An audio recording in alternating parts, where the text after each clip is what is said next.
Download now.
हुकूमत के खिलाफ अदम एतमाद की तहरीक पर लोकसभा में आज दूसरे दिन भी होगी बहस। हुकूमत की तरफ से अमित शाह और स्मृति ईरानी समेत कई अरकान पार्लियामेंट लेंगे बहस में हिस्सा। कल पीएम देंगे तहरीक पर हुई बहस का जवाब।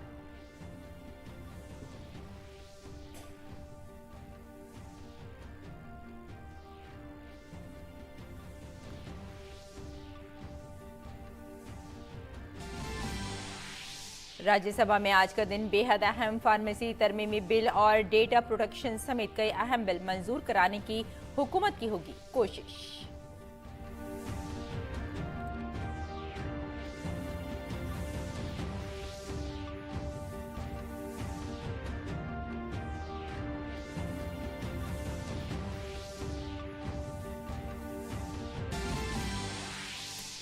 कोलकाता में आज से शुरू होगी G20 ममालिक के दरमियान बदउनवानी मुखालिफ वर्किंग ग्रुप की तीसरी और आखिरी मीटिंग। आइंदा 2 दिनों तक बदउनवानी के खिलाफ बैनुल-अक़वामी जंग को मजबूत करने पर होगी तवज्जो।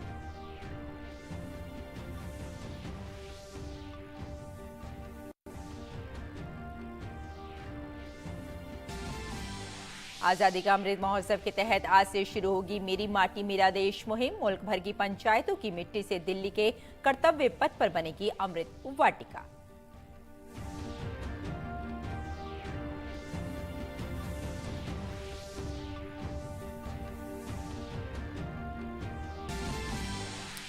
चांद की जानिब बढ़ते चंद्रयान 3 के लिए आज का दिन बेहद अहम। मदार में कमी लाने के लिए इरादे से आज दोपहर 1 से 2 बजे के दरमियान नई मंजिल पर रवाना होगा खलाई जहाज।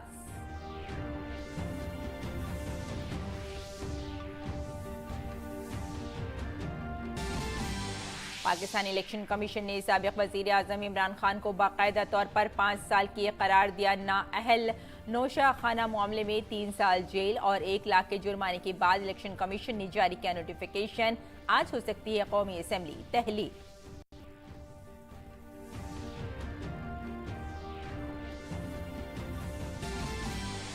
तीसरे T20 में भारत की शानदार वापसी। वेस्टइंडीज को 7 विकेट से करारी शिकस्त। 5 मैचों की सीरीज में टीम इंडिया 1-2 से पीछे।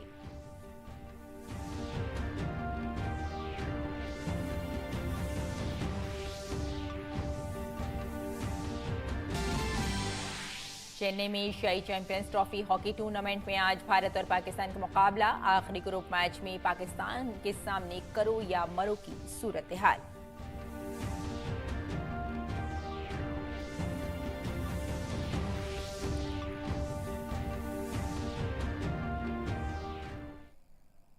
आदाब नाज़रीन, खबरनामे में आपका इस्तकबाल है। मैं हूं आपके साथ रेशमा फारूकी। आइए तफसील से अब खबरों पर नजर डालते हैं। लोकसभा में मरकजी हुकूमत के खिलाफ तहरीक अदम एतमाद पर आज भी बहस होगी। हुक्मरान पार्टी की जानिब से अमित शाह और स्मृति ईरानी समेत कई वज़रा आज बहस में हिस्सा लेंगे। इससे पहले कल कांग्रेस के रुकन पार्लियामेंट गौरव गोगोई ने हुकूमत के खिलाफ अपोजिशन की तरफ से लाई गई इस तजवीज पर बहस शुरू की।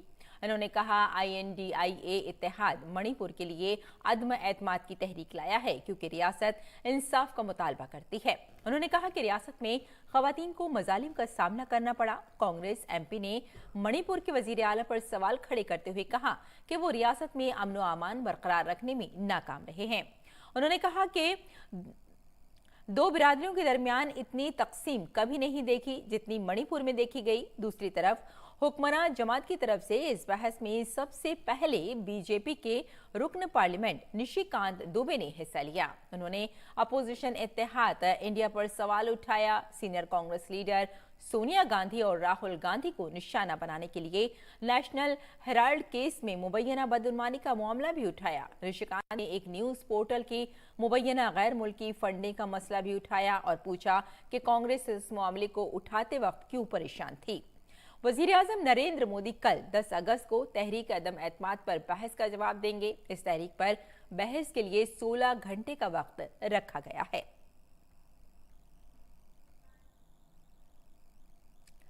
आज पार्लियामेंट के मॉनसून इजलास में कानून साजी के कई काम फहरिस्त बंद हैं। आज ऐवान बाला यानी राज्यसभा में कई बिलों पर बहस होगी, जिसमें आइन, शेड्यूल्ड कास्ट ऑर्डर, तरमीमी बिल 2023 पर बहस और मंजूरी की तजवीज पेश की जाएगी। फार्मेसी तरमीमी बिल 2023 पर बहस करने और इसे मंजूर करने की तजवीज भी पेश की जाएगी। इसके साथ साथ digital personal data protection bill 2023 पर भी बहस की तजवीज होगी। नेशनल रिसर्च फाउंडेशन बिल 2023 में मंजूरी के लिए ऐवान की मेज पर रखा जाएगा। इसके साथ ही कोस्टल एक्वाकल्चर अथॉरिटी तरमीमी बिल 2023 भी ऐवान की मेज पर रखा जाएगा।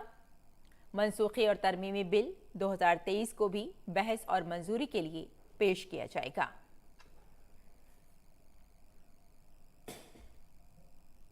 इससे पहले कल हंगामा आराई के दरमियान हुकूमत ने कानून साजी के कई अहम कामों को निपटाया, जहां राज्यसभा में inter services organisation command control and discipline bill 2023 मंजूर किया गया।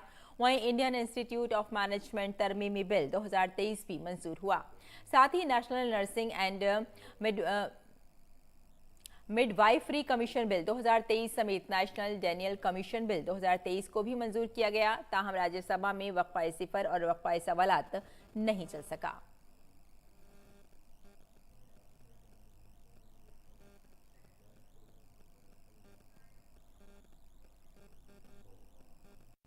और G20 के तहत G20 इंसदाद बदउनवानी वर्किंग ग्रुप का तीसरा इजलास भारत की सदारत में आज से शुरू हो रहा है। कोलकाता में 11 अगस्त तक जारी रहने वाले इजलास में G20 मेंबरान 10 मदू ममालिक और मुख्तलिफ बैनुल-अक़वामी तंजीमों के 154 से जायद मंदूबीन शिरकत करेंगे। इस दौरान कई मुबाहिसे और मुलाकातें होंगी। इजलास में मुख्तलिफ ममालिक के नुमाइंदे बदउनवानी की रोकथाम के इक़दामात पर तबादला ख्याल करेंगे। इसके बाद 12 अगस्त को G20 इंसदाद बदउनवानी वजारती इजलास मुनक़्क़िद होगा, जिसकी सदारत मरकजी वज़ीर मुमलिकत बराए अमला, अवामी शिकायात और पेंशन जितेंद्र सिंह करेंगे। ये G20 की अब तक की दूसरी वजारती मीटिंग होगी। गुरुग्राम और ऋषिकेश में बिलतरतीब पहली और दूसरी ACWG मीटिंगों के दौरान भारत अहम और हसास मसाइल पर 3 नताइज की दस्तावेजात को हतमी शक्ल देकर बैनुल-अक़वामी इंसदाद बदउनवानी एजेंडे को आगे बढ़ाने के लिए G20 में इत्तेफाक राय पैदा करने में कामयाब रहा है।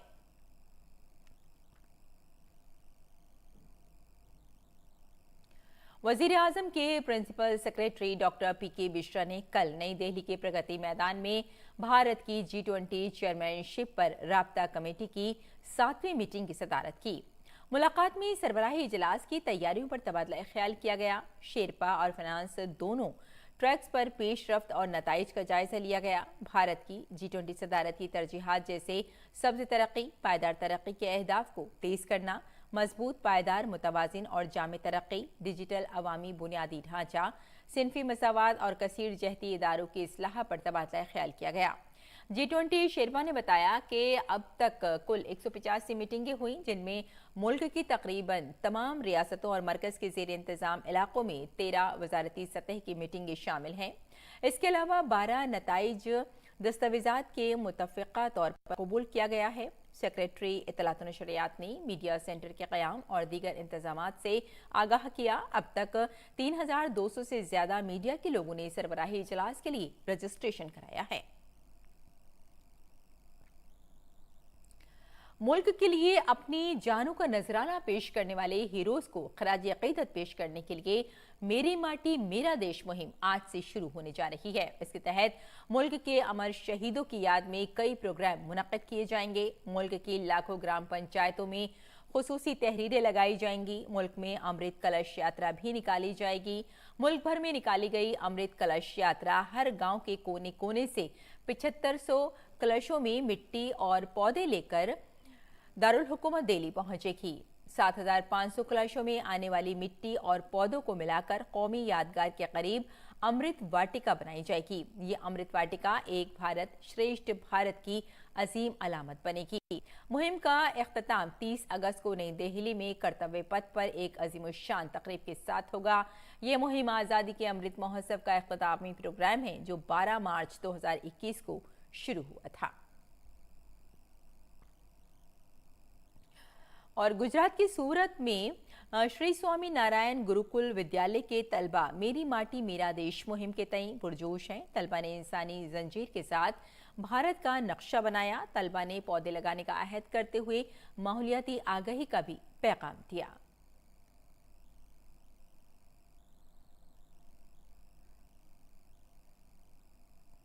आज 9 अगस्त है। आज का दिन तारीख में अंग्रेजों भारत छोड़ो तहरीक के नाम से दर्ज है। आज इसकी सालगिरह के मौके पर बीजेपी मेंबरानी पार्लियामेंट मुल्क भर में एक बड़ी मुहिम शुरू करने जा रहे हैं। कल बीजेपी पार्लिमानी पार्टी की मीटिंग में पीएम की हिदायत पर पार्टी के तमाम मेंबरानी पार्लियामेंट बदउनवानी, खानदान परस्ती और वोट बैंक की सियासत पर भारत छोड़ो मुहिम शुरू करेंगे। इसके साथ ही 14 अगस्त को यौम तक़सीम भी मनाया जाएगा। आज़ादी के अमृत महोत्सव के प्रोग्राम के मुकम्मल होने पर हर गांव से अमृत कलश यात्रा निकालने का हलफनामा जारी किया जाएगा ताकि भारत को 2047 तक एक तरक्की याफ्ता मुल्क बनाया जा सके। इस मुहिम के तहत बीजेपी मेंबरान पार्लियामेंट हर घर से राब्ता करेंगे।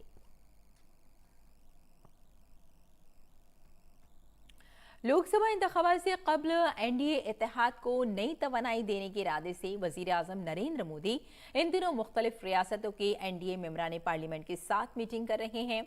इसी कड़ी में आज वजीर आजम गुजरात, दादर नगर हवेली, मध्य प्रदेश और छत्तीसगढ़ के एनडीए मेंबरान पार्लियामेंट से मुलाकात करेंगे। कल पीएम मोदी ने महाराष्ट्र और गोवा के साथ साथ राजस्थान के एनडीए मेंबरान पार्लियामेंट के साथ मीटिंग की। पीएम मोदी छोटे छोटे ग्रुपों में एनडीए के मेंबरान पार्लियामेंट से मुलाकात कर रहे हैं। इस तरह की मुलाकातें 31 जुलाई से शुरू हुई। पीएम हर मीटिंग में यही पैगाम दे रहे हैं कि लोकसभा इंतखाबात से पहले मरकजी हुकूमत की स्कीमों की जानकारी आम लोगों तक पहुंचाई जाए। और इलेक्शन कमीशन ने कल 6 रियासतों में 7 असेंबली सीटों के लिए ज़िमनी इंतखाबात का ऐलान किया। त्रिपुरा में 2 और केरल, झारखंड, मगरबी बंगाल, उत्तर प्रदेश और उत्तराखंड की एक सीट पर ज़िमनी इंतखाबात होंगे। त्रिपुरा की बाक्सानगर और धानपुर सीटों, केरल की पोथोपल्ली सीट, उत्तराखंड की बागेश्वर, झारखंड की डुमरी और मगरबी बंगाल की धोबगोड़ी और उत्तर प्रदेश की घोसी सीटों के लिए ज़िमनी इंतखाबात का ऐलान किया गया है। वोटिंग 5 सितंबर को होगी और वोटों की गिनती 8 सितंबर को होगी। कागजात नामजदगी दाखिल करने की आखिरी तारीख 17 अगस्त और नाम वापस लेने की आखिरी तारीख 21 अगस्त है।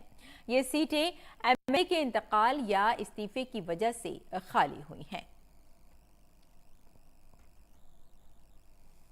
और चंद्रयान 3 आज एक नई मरहले के लिए रवाना होगा। इसका नाम ऑर्बिट रिडक्शन मैन्योर है। आसान जबान में इसे इस तरह समझें कि चांद की तरफ बढ़ने वाले इस खलाई जहाज का मदार कम हो जाएगा। इससे कबल इसरो ने 5 अगस्त को ऐसा ही एक मदार को कम करने का काम कामयाबी से मुकम्मल किया था। इस दौरान इसरो ने चंद्रयान को एक मजबूत बंद मदार में कमी के अमल से गुजारा। इंजनों की रेट्रो फायरिंग ने खलाई जहाज को चांद की सतह के करीब लाने का काम किया। आज मदार को कम करने का अगला ऑपरेशन दोपहर 1 और 2 बजे के दरमियान किया जाएगा। इस तरह के ऑपरेशंस चांद पर 17 अगस्त तक होंगे, जिसके बाद लैंडिंग मॉड्यूल प्रोबलेशन मॉड्यूल से अलग हो जाएगा। इसके बाद चांद पर आखिरी लैंडिंग से पहले लैंडर पर डीऑर्बिट करने वाली मशीनें की जाएंगी। इसरो के मुताबिक 23 अगस्त को चांद की सतह पर सॉफ्ट लैंडिंग की कोशिश की जाएगी। चंद्रयान 3 14 जुलाई को लॉन्च किया गया था। इन्फोर्समेंट डायरेक्टोरेट ने झारखंड के वजीर आला हेमंत सोरेन को 1000 करोड़ रुपए से ज्यादा के मुबैना जमीन घोटाले में पूछताछ के लिए तलब किया है। सोरेन को 14 अगस्त तक जांच एजेंसी के रांची दफ्तर में हाजिर होने को कहा गया है। इन्फोर्समेंट डायरेक्टोरेट ने इससे कबल वजीर आला हेमंत सोरेन को नवंबर 2022 में पूछताछ के लिए तलब किया था। दरियासना मुअत्तल IAS अफसर और रांची के साबिक डिप्टी कमिश्नर चोई रंजन समेत कई ताजिरों को कनकनी घोटाले के सिलसिले में गिरफ्तार करके जेल भेज दिया गया है। तमिलनाडु के वजीर वी संथल बालाजी से आज तीसरे दिन एनफोर्समेंट डायरेक्टोरेट तफ्तीश कर रही है। बालाजी से कल ईडी ने चेन्नई में पूछताछ की थी। कल सुबह 9 बजे ईडी हुक्काम ने पूछताछ शुरू की, जो 9 घंटे तक जारी रही। वजीर पर पैसे लेकर नौकरी देने का इल्जाम है। अदालत के हुक्म की तामील में ईडी वजीर से पूछताछ कर रही है। सैंथल की अहलिया ने हाईकोर्ट के हुक्म को सुप्रीम कोर्ट में चैलेंज किया था, जिसे सुप्रीम कोर्ट ने मुस्तरद कर दिया था।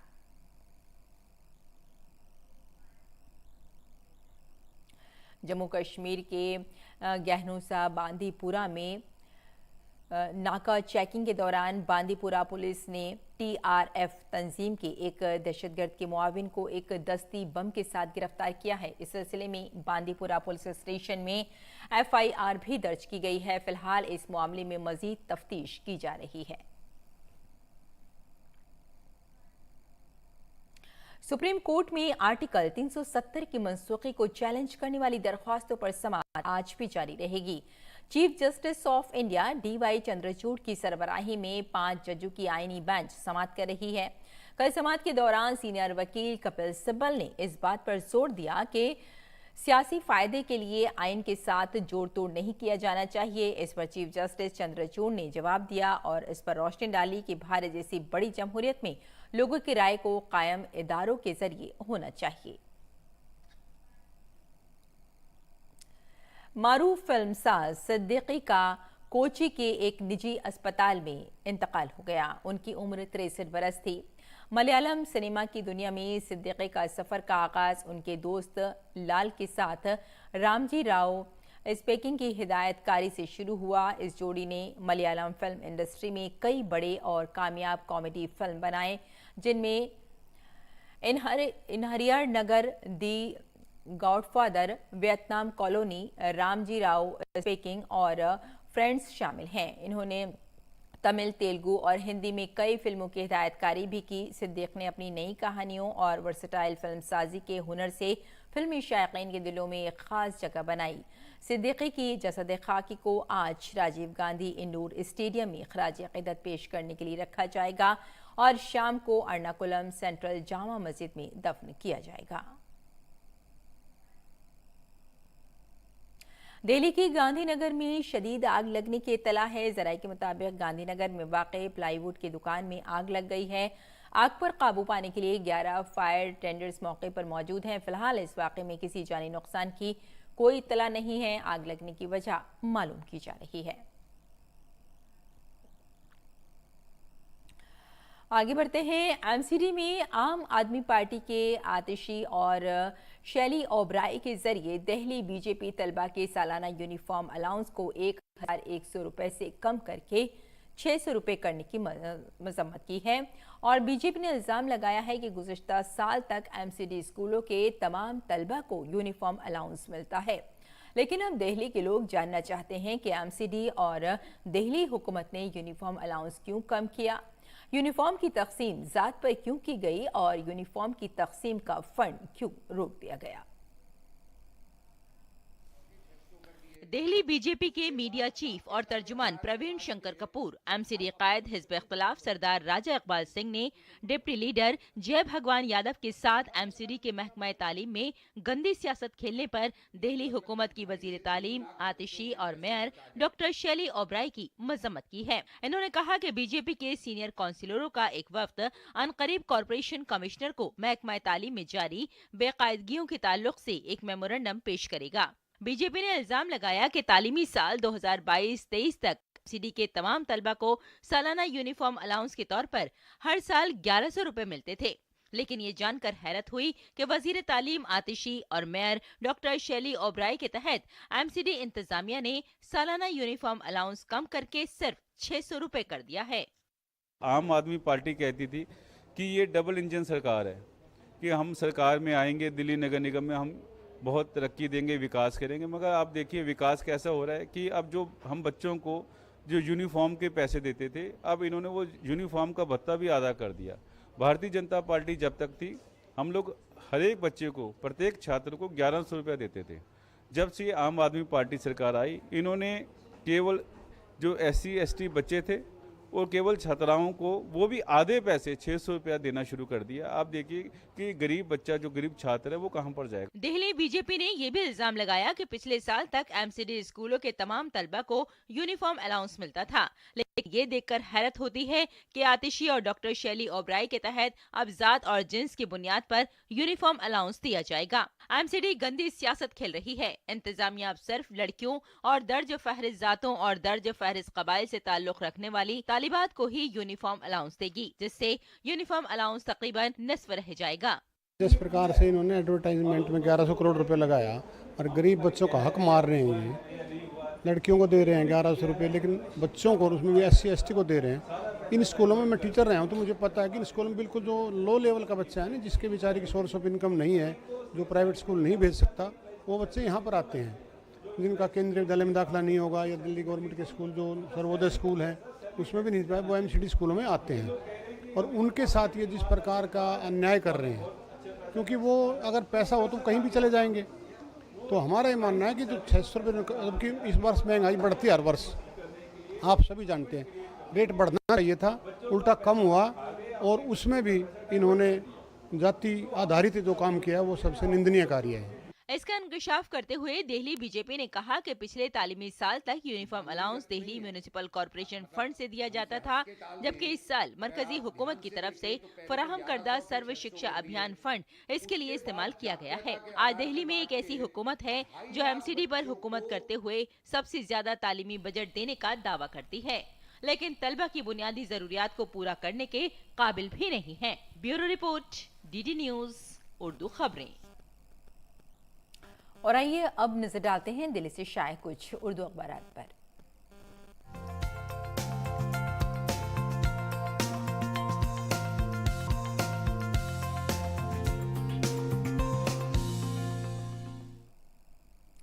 तो आइए नाजरीन, सबसे पहले बात कर लेते हैं रोजनामा राष्ट्रीय सहारा की। राष्ट्रीय सहारा के सफ़े अव्वल की सुर्खी है, तहरीक अदम एतमाद पर बीजेपी पार्लिमानी पार्टी की कल मीटिंग हुई। अपोजिशन अदम एतमाद का शिकार है, सिर्फ दिखावे के लिए तहरीक अदम एतमाद लेकर आई है, वज़ीर आज़म नरेंद्र मोदी का ये बयान है।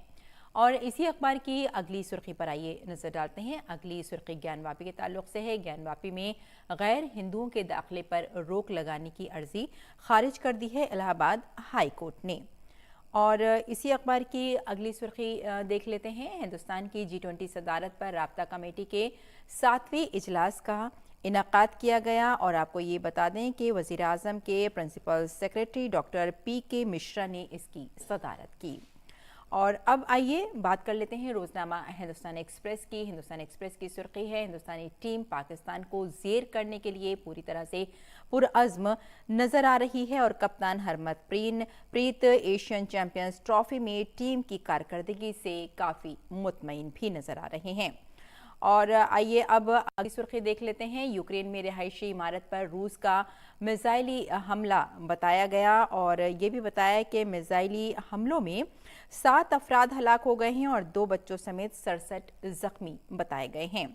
और हमारा समाज की सुर्खियों पर भी आइए एक नजर डालते हैं। नाइजर के सदर की मुसलसल हिरासत पर यूएन चीफ को तशवीश है। जी हां, अक़वाम मुत्तहिदा के सेक्रेटरी जनरल एंटोनियो गुटरेस का ये बयान है कि उन्हें तशवीश हो रही है नाइजर के सदर की मुसलसल हिरासत से। और अगली सुर्खी देख लेते हैं इसी अखबार की। शाम में दाइश के हमले में 10 फौजी अहलकार हलाक हो गए हैं।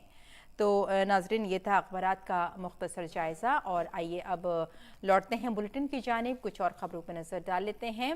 पाकिस्तान की कौमी असम्बली आज तहलील हो सकती है। इससे कबल पाकिस्तान के वज़ीर आज़म शहबाज शरीफ ने ऐलान किया था कि कौमी असम्बली इसकी मुद्दत से 3 रोज़ कबल 9 तारीख को तहलील कर दी जाएगी।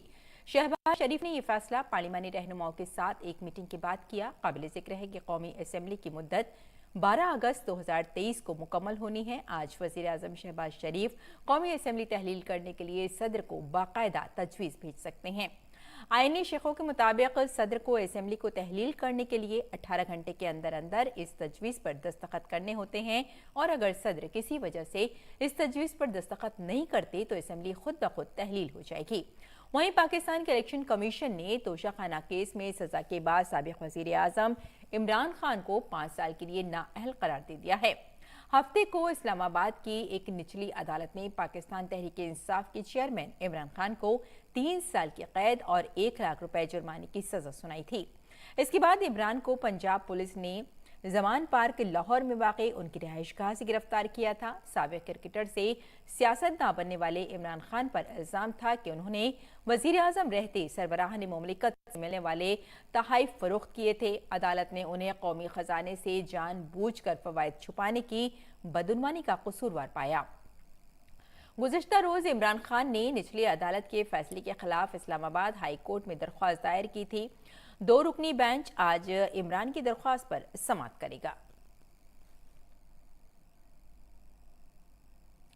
वज़ीर आज़म नरेंद्र मोदी के फ्रांस दौरे के चंद रोज के बाद सदर मैक्रो ने बड़ा तोहफा देते हुए साबिक भारतीय तलबा को 5 साला शेंग वीज़ा देने का ऐलान किया है। इसका मकसद दोनों ममालिक के दरमियान इल्मी फजीलत और सकाफती ताल्लुकात की हौसला अफजाई करना और दोनों ममालिक के दरमियान देरीना दोस्ती को फ़रोग़ देना है। पिछले माह वज़ीर आज़म नरेंद्र मोदी के पेरिस दौरे के दरमियान फ्रांस ने भारतीय तलबा और साबिक तलबा के इस्तकबाल के लिए नए इक़दामात का ऐलान किया था। फ्रांसीसी सिफारत खाने की तरफ से एक सरकारी रिलीज में कहा गया है कि सदर इमैनुअल मैक्रो ने साल 2030 तक भारत से 30,000 तलबा को फ्रांस में तालीम हासिल करने की सहूलत फराहम करने का ऐलान किया है। ये फ्रांस में पोस्ट ग्रेजुएशन करने वाले भारतीय तलबा को 2 साल के पोस्ट स्टडी वर्क वीज़ा के दौरान फ्रांस में काम करने और पेशा वराना मुतबादिल तलाश करने का मौका फराहम करना है। भारत ने तीसरे टी20 मैच में वेस्टइंडीज को 7 विकेट से शिकस्त दे दी। इस जीत के साथ ही टीम इंडिया ने 5 मैचों की सीरीज में शानदार वापसी की है। टीम इंडिया ने वेस्टइंडीज की तरफ से दिया गया 160 रन का हदफ 17.5 ओवर में हासिल करके मैच जीत लिया। और चेन्नई में जारी एशियाई चैंपियंस ट्रॉफी हॉकी मुकाबले में आज भारत का मुकाबला रिवायती हरीफ पाकिस्तान से होगा। इस टूर्नामेंट में दोनों टीमों के अभी तक के मुजाहिरों के बारे में बात करें तो भारत अपने 4 मैचों में फाते रहा है, जबकि पाकिस्तान की टीम अब तक सिर्फ 1 जीत दर्ज कर पाई है। पाकिस्तान को 1 मैच में शिकस्त का मुकाबला करना पड़ा है, वहीं 2 मैच ड्रॉ रहे हैं। पाकिस्तान के सेमीफाइनल में पहुंचने की उम्मीद भारत के खिलाफ इस अहम मैच के नतीजे पर मुनहसर है। अगर पाकिस्तान इस मैच में जीत दर्ज करता है तो वो आखिरी 4 में पहुंच जाएगा। और अब मौसम का मिजाज।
तो नाज़रीन, इस बुलेटिन में फिलहाल इतना ही। इजाज़त दें, आदाब।